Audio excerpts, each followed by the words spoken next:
March. Alaska's North Slope. The frozen Colville River. A team of scientists has pitched camp here at the base of these cliffs, willing to brave the perilous polar winter to investigate a startling discovery.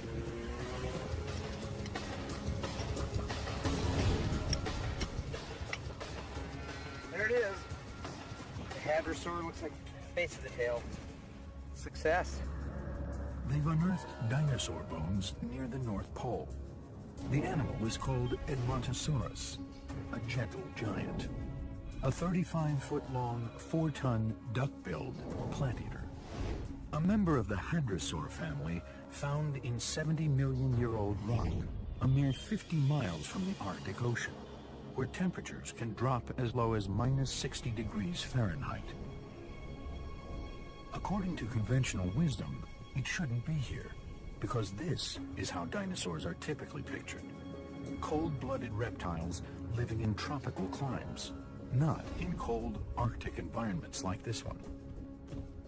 And the hadrosaur is not alone. In 2 sites along Alaska's Colville River, paleontologists have recently unearthed 8 distinct species, represented by hundreds of fossils.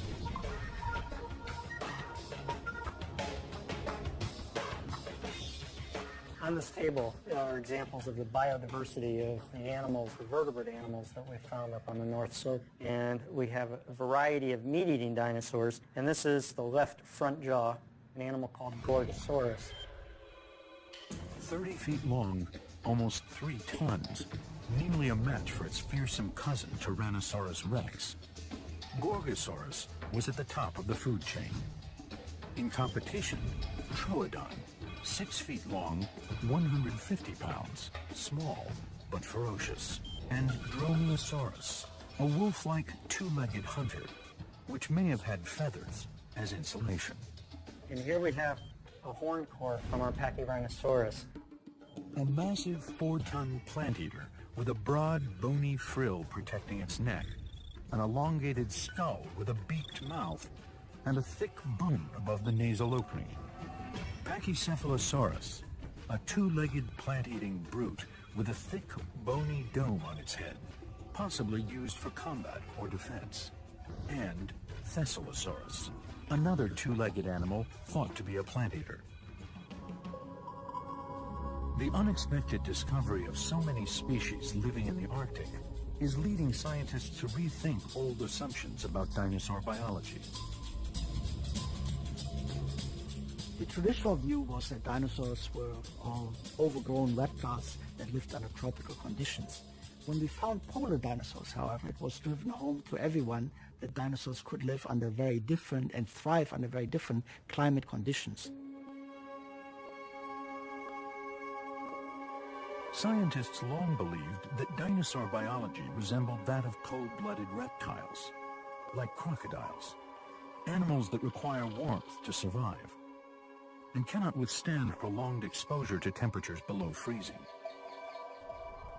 But not one crocodile fossil has been found along the Colville, which suggests that polar dinosaurs found a way to adapt to an environment that their cold-blooded cousins couldn't tolerate. But how? Luckily for the scientists, many important clues are preserved in the rock. When these animals died, layer upon layer of sediment covered their bodies. Minerals slowly replaced bone tissue to create fossils. Then, 45 million years ago, geologic forces began to uplift the ground, exposing the edge of the fossil layer along these frozen cliffs. Well, there's 2 pieces of bone right here. So here's another piece of bone. I think that's definitely the bed. Oh, there's enough bone in here already that would indicate that this very well may be the Liscum bed. It was here in 1961 that Shell Oil geologist Robert Liscum came across a large fossil. He sent the specimen back to his office, intending to have it classified by a paleontologist. Unfortunately, Liscum died the next year in a rock slide. So they were in a Shell warehouse until about the mid-1980s when Shell was cleaning house, and they sent them to the USGS. There, A paleontologist by the name of Charles Repenning found the bones and immediately recognized that they were dinosaur bones. Now, scientists Tom Rich and Kevin May are about to go deeper into the Liscum bone bed than anyone has ever attempted. My gut feeling is that it's going to go a lot further back than 3 to 4 meters. That black layer could very well be the fossilized layer.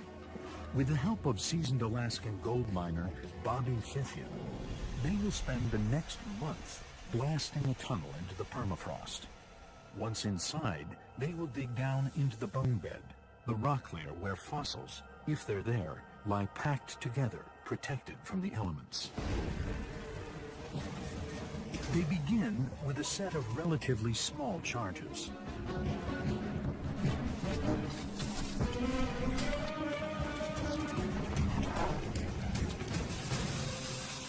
Fire in the hole!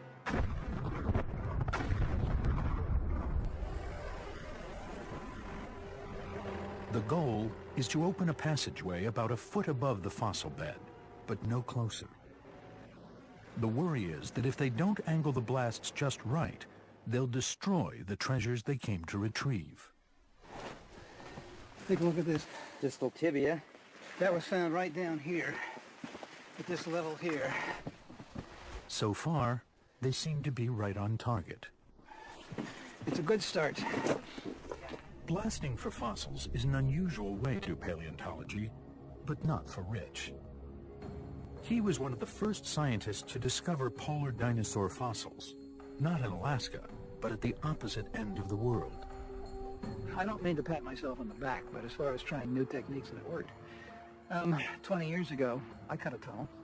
I cut a tunnel in Australia.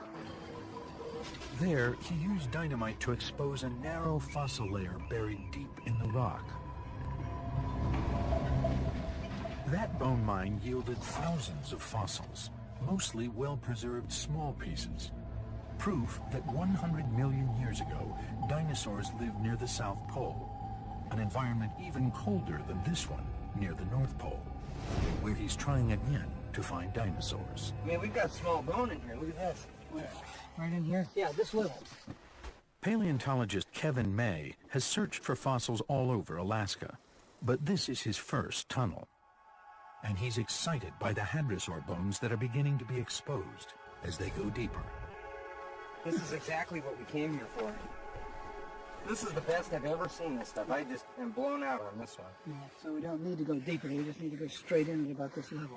Give yourself maybe 10 centimeters above what is obviously a fossil layer into this stuff.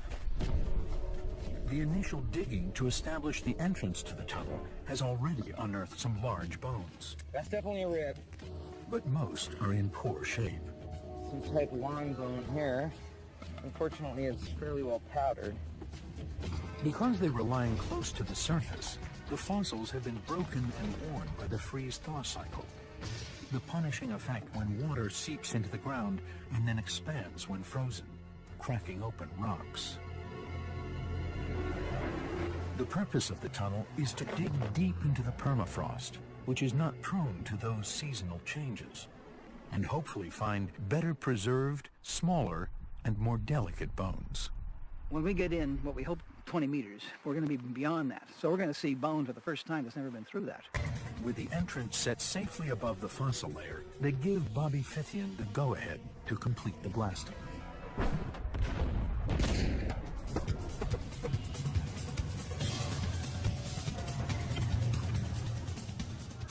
When they're finished, the tunnel stretches a remarkable 65 feet into the cliff, laying bare rock that hasn't seen the sun for tens of millions of years. We're going to finish securing the tunnel and supporting this brow. The team has successfully completed the first phase of their project. The delicate work of excavating the bone bed will begin during the Arctic summer when the weather is milder and the sun remains above the horizon nearly 24 hours a day. isn't any reason for this tunnel not to be here at least 100 years from now if you take care of it. You've got a nice tunnel. You're going to find some dinosaurs. Oh, yeah. For Tom, this is the culmination of years of struggle. Dr. Rich? And he knows that without the skills of the Alaskan miners, it could never have come to pass. I'd like to thank all of you. You know, you guys have helped me achieve something I've been trying to get to for 18 years.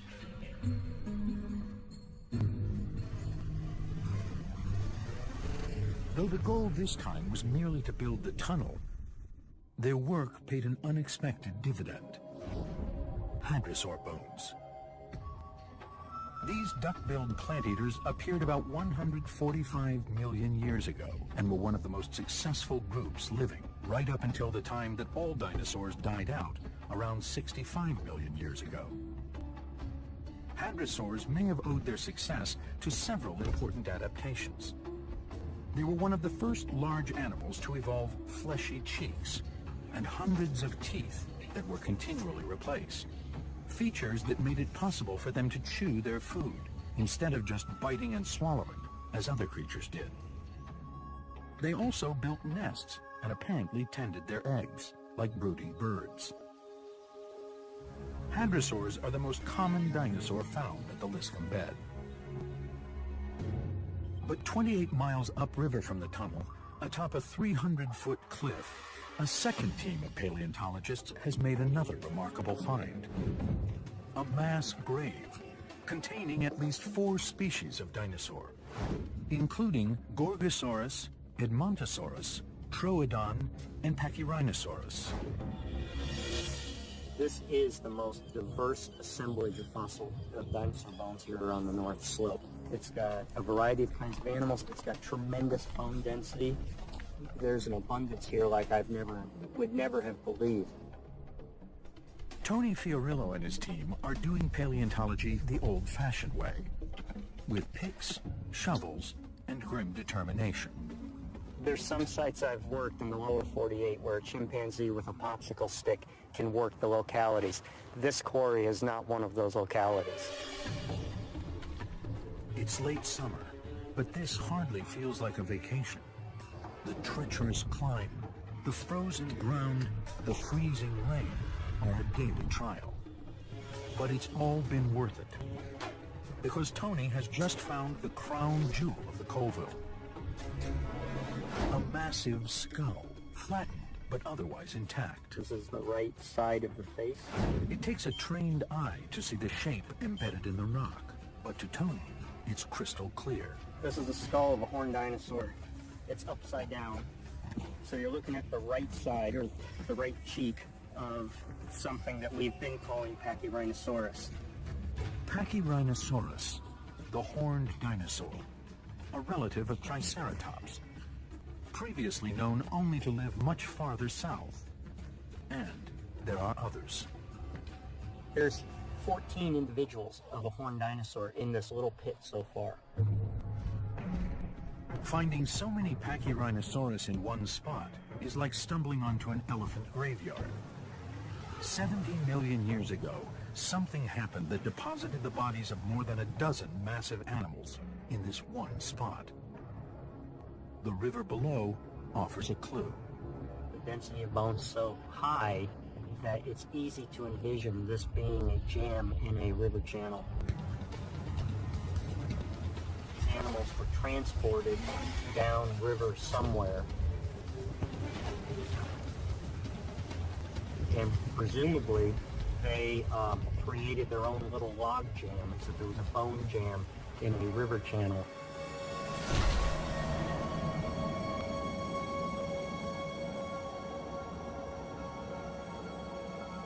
But as long as the skull remains in the ground, there's little that Tony can learn from it. So the team is working to remove the half-ton piece of rock that encases it, so that they can transport it back to their lab in Dallas, Texas. Step 1, dig out the skull without breaking it. Is move some of this rock out of the way here and up here. Encase it in a protective jacket made of burlap and plaster, and then airlift it to safety. That's the plan. But nature isn't cooperating. right now the weather is killing us. It's mid-30s, it's snowing, and we're in the Arctic. And so mixing plaster in this kind of moisture and with snow and high humidity, it's problematic.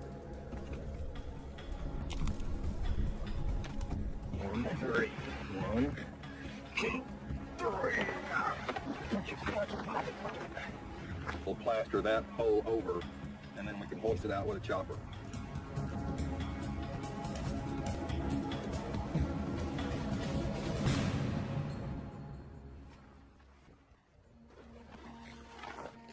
When the helicopter arrives, they worry that the plaster hasn't fully cured. What do you think? It's not giving off any more heat, so it's hydrated, it's hardened as much as it's going to get. But the helicopter is on a tight schedule.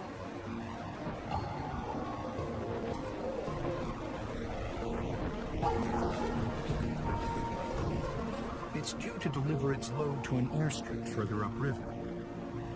From there, the skull will travel by plane to Fairbanks, and then 4,000 miles by truck to warm and sunny Dallas. Keep our fingers crossed. Tony knows he's made a big find. But because rock surrounds the skull, he doesn't know yet the condition of what's inside. So when the jacket arrives in Texas, Tony's colleague, Ron Tchaikovsky, quickly begins the painstaking work of removing the debris that surrounds the large skull. He's almost immediately surprised. The rock around the skull is filled with bones, bits and pieces from more than one Pachyrhinosaurus. A wonderfully intact vertebra, part of the spine of this animal. This bone is of particular interest. They've already found several others at the same site, but until now they weren't completely sure which dinosaur species it belonged to. This is the point where the skull attaches to the first vertebra of the neck in a beautiful ball and socket joint. And we have at least 15 of these from this particular quarry. It's as if somebody took 15 Pachyrhinosaurs and dumped them in a blender for 30 seconds and poured all the mess out into a large batch of concrete and let it solidify for 70 million years. Everything is completely jumbled about. The bones are oriented in all sorts of different directions, and nothing's connected. Finding so many Pachyrhinosaurus tells Tony that these wide-ranging animals, found throughout North America, lived in large numbers on the North Slope. But the bones don't say how they lived, or what conditions were like during the toughest time of year. What did they do during the winter time? How was life up here the same or different than what we see in the lower latitudes?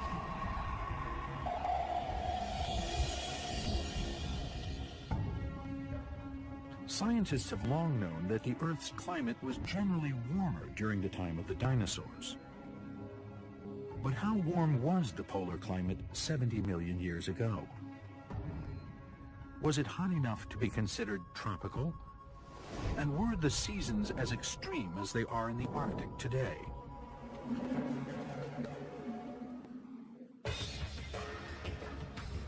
British paleobotanist Robert Spicer may have solved one important piece of the puzzle with the help of ancient plants.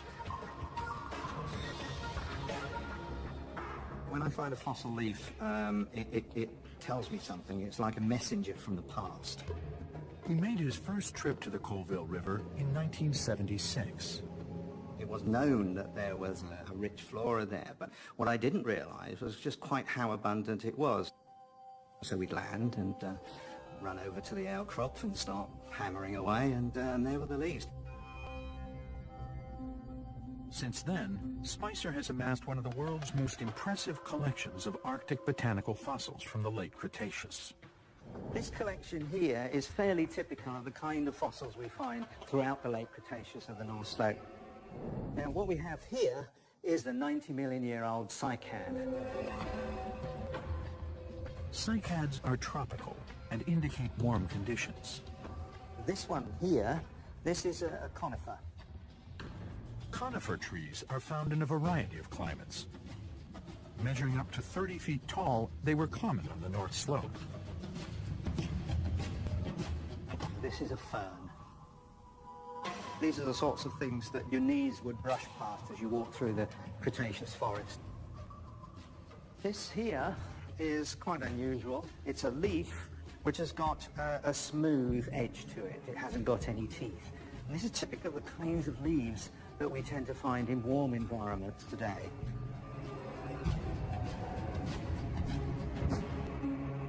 As his collection grew, Spicer had a hunch that he could use these leaves to deduce the temperature of the Arctic 70 million years ago.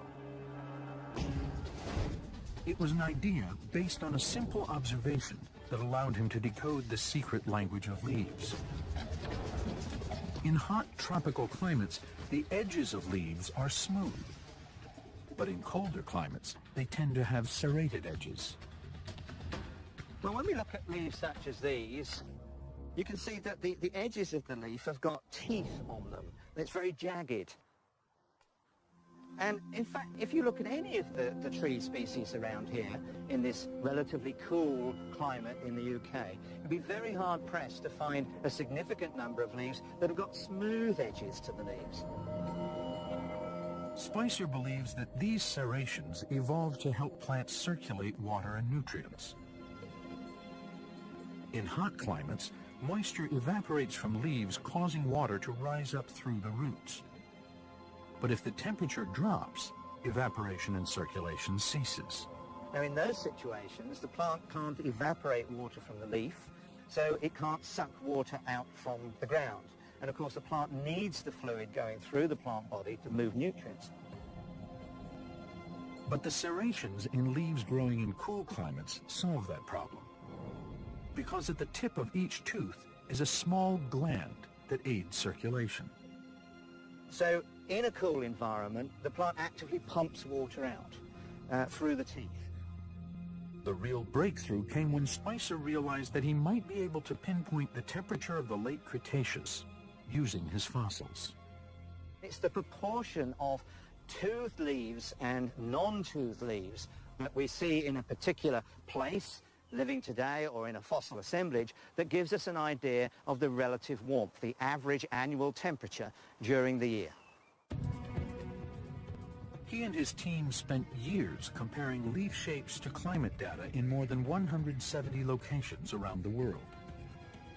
It was a massive undertaking, but in the end, he was able to create a statistical model that ties leaf tooth patterns to temperature. We can tell what the average annual temperature was at a given place to within plus or minus 1 or 2 degrees Celsius, which is, when you actually look at it in detail, is about as precise as many modern-day meteorological observations are. When Spicer examined his fossil collection, he discovered a match between those ancient Arctic leaves and leaves found today in southern Alaska, a temperate climate, very different from the barren tundra today.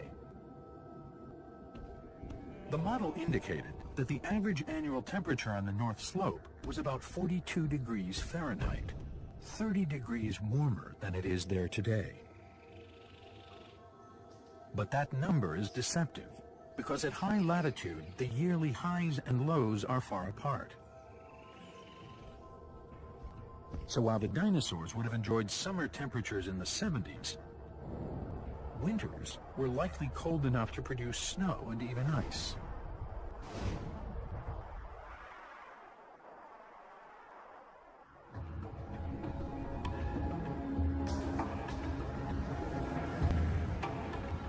On the Colville, summer temperatures are now nearly 100 degrees above the frigid lows of late March. The dinosaur mine has been sealed for 5 months. Now it's time to find out if there's anything inside. Grab a shovel. This is not what they hoped to find. The portico built by the miners held up, but the eroding cliff has poured in around the edges, nearly burying the entrance.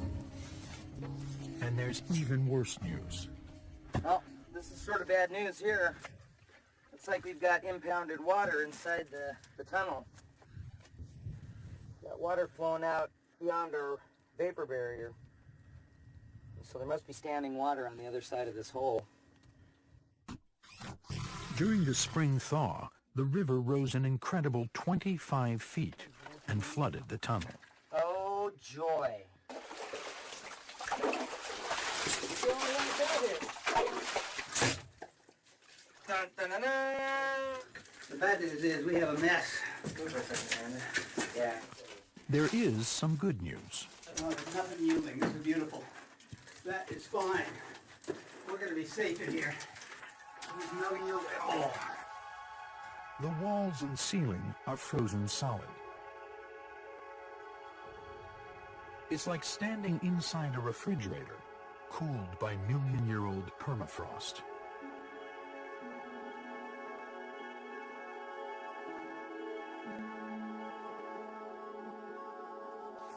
During the winter excavation, the team didn't have time to explore the fossil bed.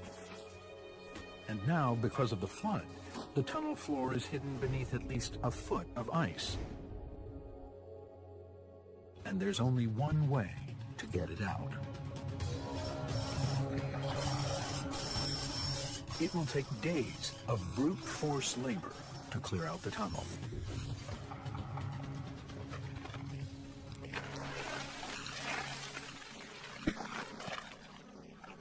The outside temperature may be warm enough for the scientists to work in shirt sleeves. But this is not a hospitable place. The river temperature is barely above freezing, and the Arctic landscape is barren. If they were alive today, herds of dinosaurs could not have survived in a place like this. What was their polar summer like 70 million years ago? That's the question that Steve Hasiotis has set out to answer. He's a paleoichnologist. That's a beautiful sinusoidal trace. He studies impressions preserved in rock, which are often the only record left by birds, insects, worms, and other animals too small or delicate to have become fossilized themselves. Well, these are just basically associated with things like horsehair worms. Using Alaskan fossils from the late Cretaceous, he's cataloging the insects and other animals present in Alaska to measure the diversity and health of the dinosaur ecosystem. All right, guys, grab some gear. We do it by looking at the similar kinds of traces and scratches and trail patterns made by animals and environments today. And then we can take that information, look for the similar patterns in the rock record.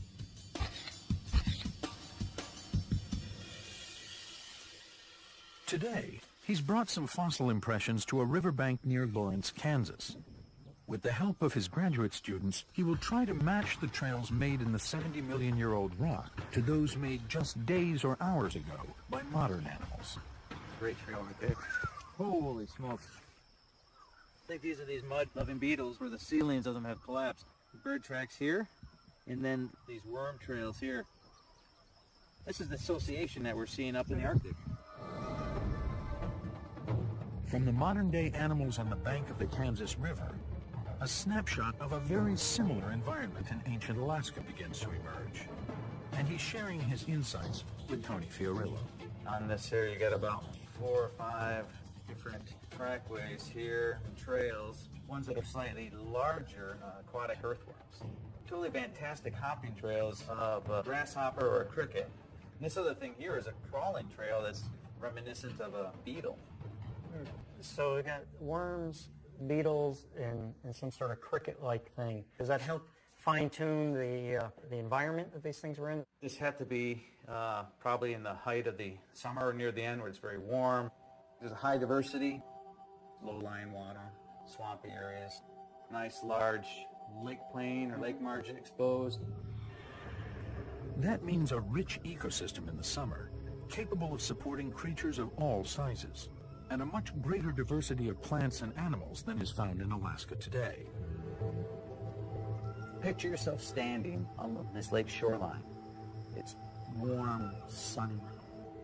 There are herds of duck-billed dinosaurs and other kinds of plant-eating dinosaurs along the lake, eating vegetation like horsetails, ginkgos, with flowering plants.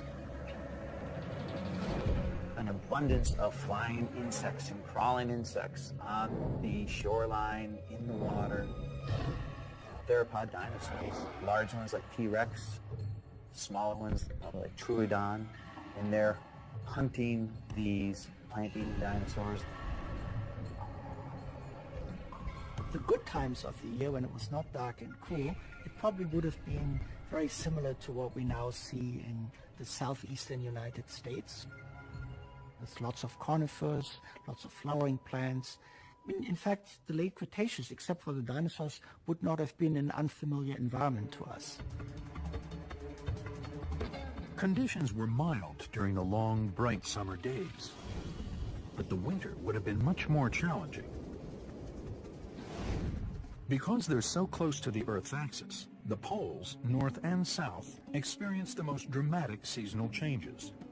At the height of summer, when the North Pole is tilted towards the sun, the North Slope enjoys a month of constant daylight. But in the depths of winter, when the North Pole is tilted away from the sun, the North Slope spends 6 weeks each year in near total darkness. The continents continually drift, and because the North Slope used to be even closer to the North Pole 70 million years ago, the extremes were even more pronounced. The present location of the Liscombe bone bed, that's at a current latitude of about 70 degrees north. At the time the dinosaurs were living, it was closer to 85 degrees north. Today, the North Slope is 1,500 miles from the North Pole, but 70 million years ago, it was 4 times closer, a mere 350 miles, with 4 months of darkness during the long winter. In thin slices of fossilized trees, Bob Spicer sees how the darkness affected the plant-eating dinosaurs' food supply. Under the microscope, individual cells are visible, showing a pattern of growth rings.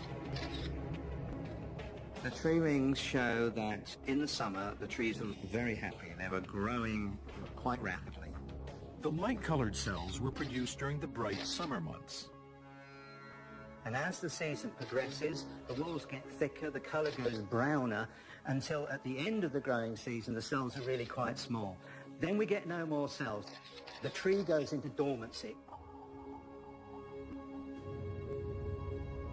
The summer growing season was long and active, but once winter arrived, everything stopped.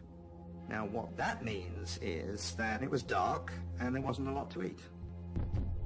For plant eaters, the food supply would be reduced to decaying plants, roots, even bark. Hard times. But not necessarily for meat eaters, like Troodon.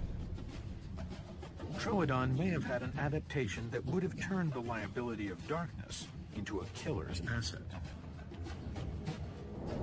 Tony recently found a fragment of a young Troodon skull, which shows that the animal had unusually large eyes and an enlarged optic lobe in the brain. So the brain would be in this cavity right here. We've just caught the beginning of where that brain is enlarged to accommodate the optic region of the brain. Troodon's enhanced visual system may have allowed it to hunt at night. And it's not the only species with those features. In 1989, Tom Rich named Dinosaurs, found near the South Pole, another small meat-eater with unusually large eyes. With food scarce, the large herbivores would need to conserve energy. They would have been torpid, sluggish, easy prey.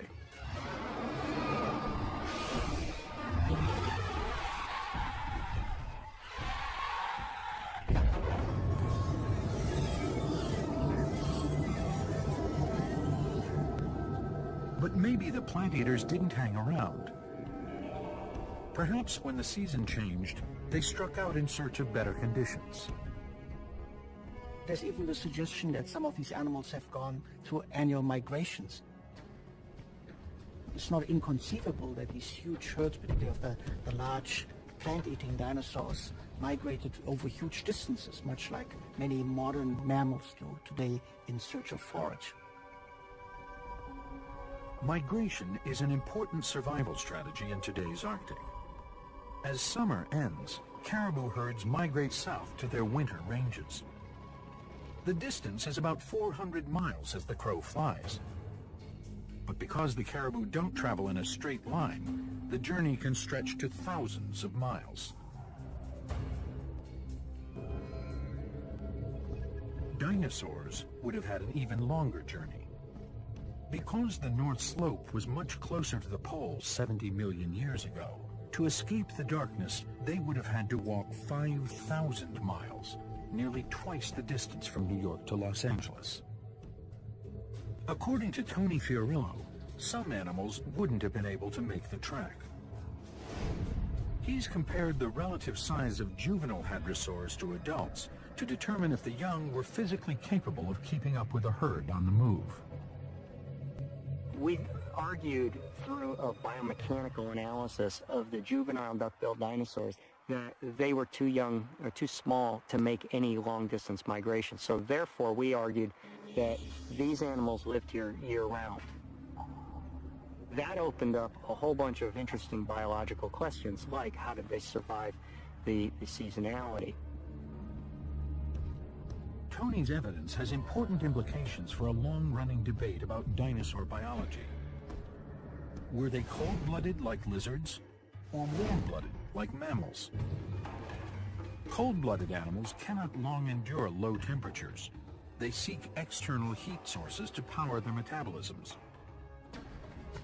Warm-blooded animals can generate heat internally to keep a constant body temperature. And many warm-blooded animals are found in cold climates. And there is strong evidence that dinosaurs were the ancestors of modern birds, which are also warm-blooded. But so far, no conclusive answer about dinosaurs. Kevin May's hadrosaur bone could add clarity to the debate. It's now in a lab in South Africa, where Professor Anyusha Chinsami-Turan is examining the bone for clues about dinosaur metabolism.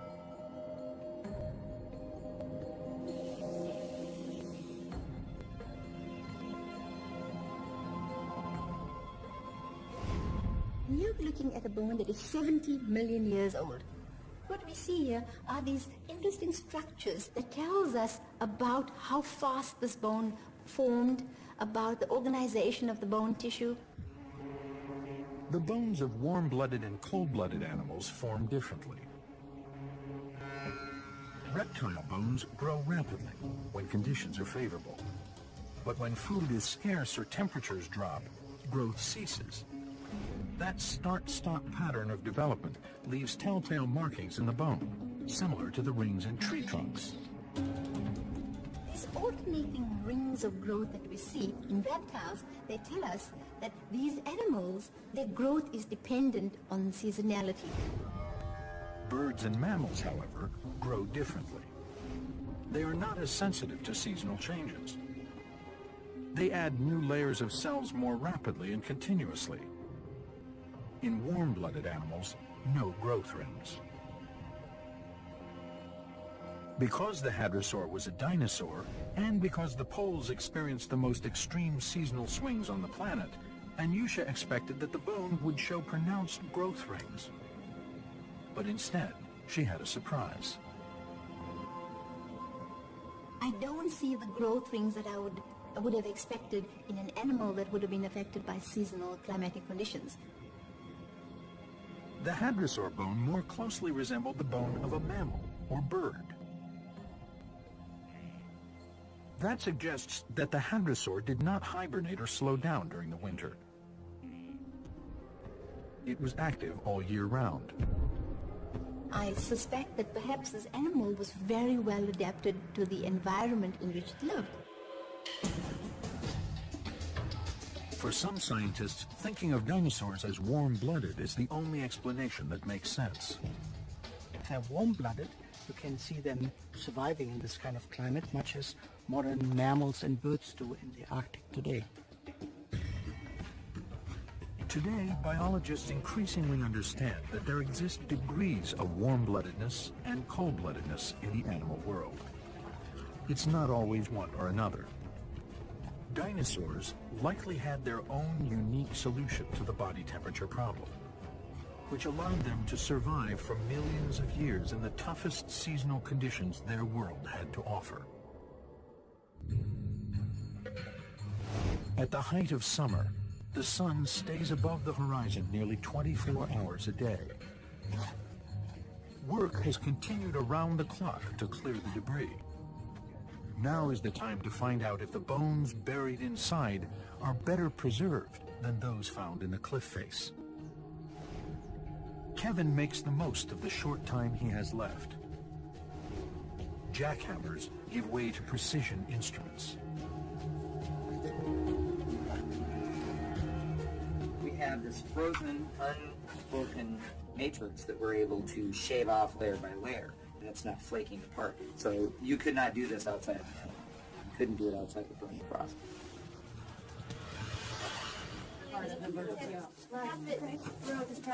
So now we get out the napping. Almost immediately, the team finds several extremely well-preserved bones, more delicate than any of the bones they found outside the tunnel. Kevin May suspects that they may be from a new species. Well, it looks like we have two tail vertebrae and then a flat piece of rounded bone here. It will take years to fully explore the tunnel and to complete the catalog of Arctic dinosaurs. To date, Tony's Pachyrhinosaurus skull remains one of the largest specimens to come from the Colville. Yeah, that looks pretty good. It is busted up a little bit, so we'll have to keep our fingers crossed. But getting that stuff out of the way, you can really, this is really nicely defined now. Now that's a skull.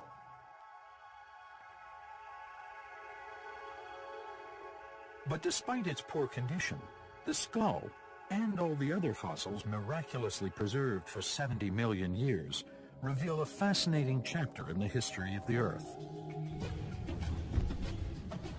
230 million years ago, the Earth was even warmer than it was at the end of the age of dinosaurs. Those conditions fostered a great flowering of diversity, including the evolution of dozens of species which came to dominate the land, the air, the water, and eventually filled every corner of the globe. And then, 65 million years ago, a devastating blow to the planet. A massive asteroid impact. The prevailing theory is that the resulting explosion threw massive clouds of gas and ash into the air and plunged the Earth into a global winter. The theory held that dinosaurs, tropical animals, were unable to cope with the darkness and the cold that followed. But the discovery that dinosaurs already lived in non-tropical conditions and during long periods of darkness suggests that there must be more to the story. I think that one of the values of our work is that it is suggesting that a catastrophic end to the Cretaceous did not kill off the dinosaurs. But if the asteroid alone didn't wipe out all dinosaurs, what did? According to the fossil record, 70 million years ago, 5 million years before the impact, the number of dinosaur species around the world was already shrinking. As we go through the late Cretaceous, diversity seems to decrease. And it's a general truism of evolution that the more biologically diverse you are, the more robust and able to cope with environmental change you are. Before the asteroid, the writing may have already been on the wall. Continents were on the move. Air and water circulation patterns were changing, causing global temperatures to fall. The planet was slowly evolving into the world we know today, a world in which dinosaurs would not be able to thrive. I think it's an instance where this huge impact that created the Chicxulub crater on the Yucatan Peninsula of Mexico was basically sort of almost the icing on the cake. The fossil record cannot tell us how long dinosaurs survived after that terrible catastrophe. But Arctic dinosaurs, far removed from the disaster, could have been among the last survivors in their changing world.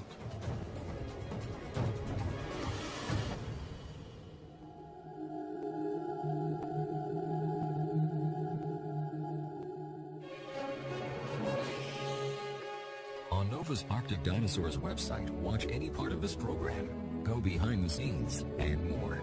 Find it on pbs.org.